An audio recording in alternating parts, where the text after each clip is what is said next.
Langkah pertama yang harus dilakukan adalah mencatat semuanya ke dalam jurnal umum. Semua kejadian yang mempengaruhi keuangan perusahaan dicatat di sini, urut berdasarkan tanggalnya. Tujuannya supaya kita punya catatan awal yang lengkap dan jelas sebelum masuk ke tahap berikutnya. Setiap transaksi harus dianalisis dahulu. Akun apa yang bertambah, akun apa yang berkurang, termasuk kelompok apa, apakah itu aset, kewajiban, modal, pendapatan, atau beban. Setelah mengetahui itu, barulah kita menentukan mana yang berada di debit dan mana yang berada di kredit. Contoh sederhananya di sini pada tanggal 1 Januari pemilik menyetor uang modal. Kas bertambah dicatat di debit dan modal bertambah dicatat di kredit. Hal yang kedua pada tanggal 10 Januari perusahaan membeli barang dagang secara tunai. Persediaan bertambah maka dicatat di debit, sedangkan kas berkurang maka dicatat di dalam kredit. Kalau ada penjualan, catatan debit kredit itu tergantung jenis pembayarannya. Jika pelanggan membayar secara tunai, kas berada di debit dan pendapatan penjualan berada di kredit. Namun, jika transaksi dilakukan secara kredit, yang di debit adalah piutang dagang. Dengan mencatat seluruh transaksi bulan Januari dalam jurnal umum, kita sudah memiliki pondasi yang rapi dan sistematis untuk bisa melanjutkan ke proses berikutnya, yaitu pemindahan ke buku besar. Setelah semua transaksi dicatat di jurnal umum, kita masuk ke tahap kedua, yaitu posting ke buku besar. Posting itu maksudnya memindahkan tiap transaksi dari jurnal umum ke akun masing-masing di buku besar. Jadi kalau jurnal umum itu berisi semua transaksi secara berurutan, kalau buku besar itu menata ulang seluruh transaksi supaya terkumpul berdasarkan nama akunnya. Tujuannya supaya mengetahui saldo akhir dari setiap akun setelah seluruh transaksi itu diposting. Cara postingnya seperti ini. Pertama, cari transaksi yang melibatkan satu akun, misalnya kas. Setiap catatan kas dari jurnal umum dipindahkan ke halaman buku besar kas. Di sana kita mencatat tanggal, penjelasan singkat, posisi debit atau kredit, dan menghitung saldo berjalan. Lakukan hal yang sama untuk akun yang lainnya. Dengan cara ini, kita bisa melihat bagaimana setiap akun itu berubah sepanjang bulannya. Contohnya, jika sepanjang bulan perusahaan banyak menerima pembayaran secara tunai, maka saldo kas pada buku besar akan terus bertambah. Jika perusahaan sering melakukan pengeluaran uang seperti pembelian barang atau pembayaran beban, saldo kas akan berkurang. Untuk akun pendapatan seperti penjualan, jika banyak transaksi penjualan terjadi, akun ini akan menunjukkan angka kredit yang tinggi pada buku besarnya. Dengan selesainya tahap buku besar, kita sudah bisa melihat gambaran lengkap posisi keuangan perusahaan sebelum masuk ke tahap berikutnya, yaitu penyesuaian dan penutupan, seperti itu. Nah, setelah kita selesai mencatat semua transaksi ke buku besar, langkah berikutnya adalah membuat neraca saldo. Apa sih neraca saldo? Neraca saldo itu sendiri adalah daftar semua akun yang sudah ada di buku besar. Tapi, sekarang kita kumpulin jadi satu tabel supaya kelihatan berapa saldo terakhirnya. Di neraca saldo, setiap akun ditulis lengkap dengan jumlah debit dan jumlah kredit. Nah, kita bisa lihat di sini contoh dari neraca saldo. Jadi, isi dari neraca saldo itu sendiri itu ada pencatatan akunnya, debit, dan kreditnya.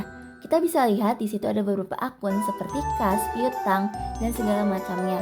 Pokoknya akun-akun yang ada di buku besar dipindahkan ke neraca saldo berikut dengan saldo-saldo terakhir di buku besarnya itu sendiri.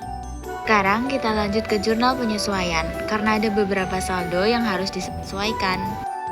Periode perusahaan melakukan pemeriksaan kembali nih, dan ternyata ada beberapa transaksi itu yang perlu adanya penyesuaian agar saldonya itu bisa sesuai dengan saldo sesungguhnya di akhir periode ini. Nah, di sini ternyata perlengkapan yang perusahaan ini punya tuh masih ada 600.000.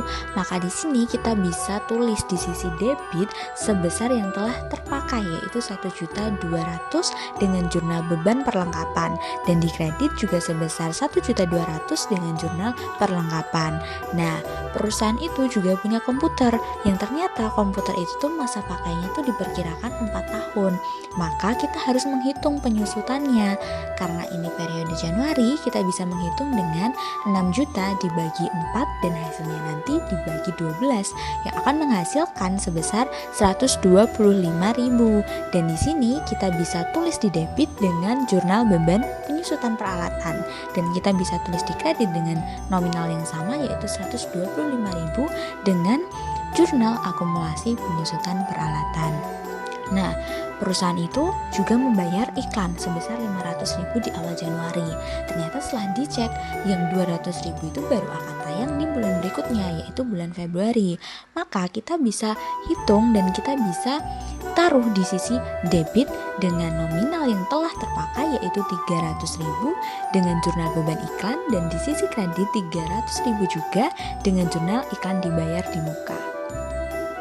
Setelah membuat jurnal penyesuaian, kita bisa langsung membuat neraca saldo setelah penyesuaian ya, untuk menjadi dasar membentuk laporan keuangan. Membuat jurnal penyesuaian, kita langsung bisa membuat neraca saldo setelah penyesuaian yang nantinya akan menjadi dasar untuk membentuk laporan keuangan.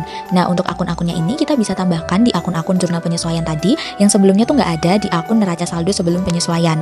Di sini ada 3 bagian, yaitu ada unadjusted trial balance, ada adjusting entries, dan juga adjusted trial balance. Nah, untuk menentukan neraca saldo setelah penyesuaian di setiap akun, kita bisa menambahkan pada kolom yang sama, debit ditambah dengan debit ataupun kredit ditambah dengan kredit di unadjusted trial balance ini dan adjusting entries ini ya.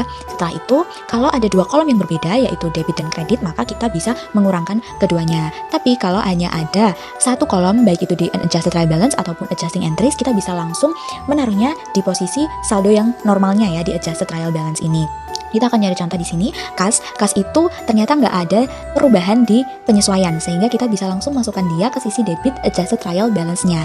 Nah, di sini perusahaan itu piutangnya ternyata ada penyesuaian, dan di sisi unadjusted trial balance ini dia masuk debit, dan karena ada penambahan piutang di penyesuaian itu ada 1 juta, maka tinggal kita tambahkan karena ada debit di adjusted trial balance dan debit di adjusting entries. Kita bisa tambahkan dan hasilnya itu ada 5.900.000 dan kita taruh di debit karena memang saldo normalnya itu posisi piutang ada di debit.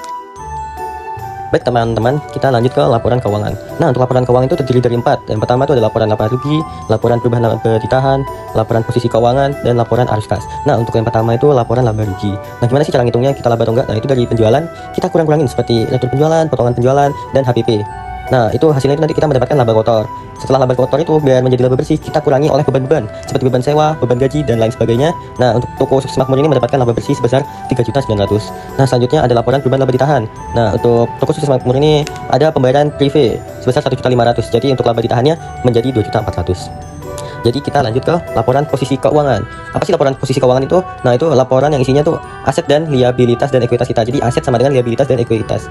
Jadi itu harus sama ya teman-teman, jumlah aset dan jumlah liabilitas dan ekuitas. Lanjut ke laporan arus kas. Jadi laporan arus kas itu apa sih? Nah, laporan arus kas itu kas kita tuh keluar untuk apa aja gitu. Nah, untuk ini, untuk toko Sukses Makmur ini pengeluarannya tuh ada di beban-beban atau biaya, ada yang untuk persediaan, ada yang untuk perlengkapan, dan untuk prive. Nah, jadi di sini untuk kasnya turun ya, karena ini di sini minus. Jadi untuk saldo awal kasnya itu kan 50 juta karena setoran modal. Jadi di sini saldo akhir kasnya 45.300. Sama seperti yang tadi yang di laporan posisi keuangan, kas kita 45.300. Sekian dari laporan. Oke, mari kita lanjut ke siklus berikutnya atau siklus terakhir, yaitu jurnal penutup. Jurnal penutup sendiri digunakan untuk mengosongkan akun pendapatan, beban, dan prive agar siap dipakai untuk periode berikutnya. Akun-akun ini disebut akun nominal. Gimana sih cara menutupnya? Cara menutupnya yang pertama adalah menutup seluruh pendapatan ke ikhtisar laba rugi.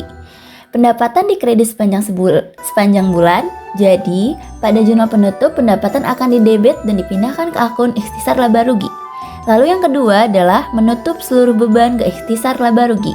Beban sepanjang bulan berada di debit. Jadi saat ditutup beban akan dikreditkan dan dipindahkan lagi ke ikhtisar laba rugi. Dan yang ketiga adalah menutup saldo ikhtisar laba rugi ke modal. Jika laba, maka ditambahkan modal. Jika rugi, maka kurangi modal. Dan yang terakhir adalah menutup akun prive ke modal. Prive selalu mengurangi modal, jadi akun prive akan dikredit dan modal akan didebit. Setelah keempat jurnal penutup dibuat, seluruh akun nominal saldonya kembali menjadi 0. Yang tersisa hanyalah akun permanen, kas, piutang, persediaan, peralatan, utang, dan modal.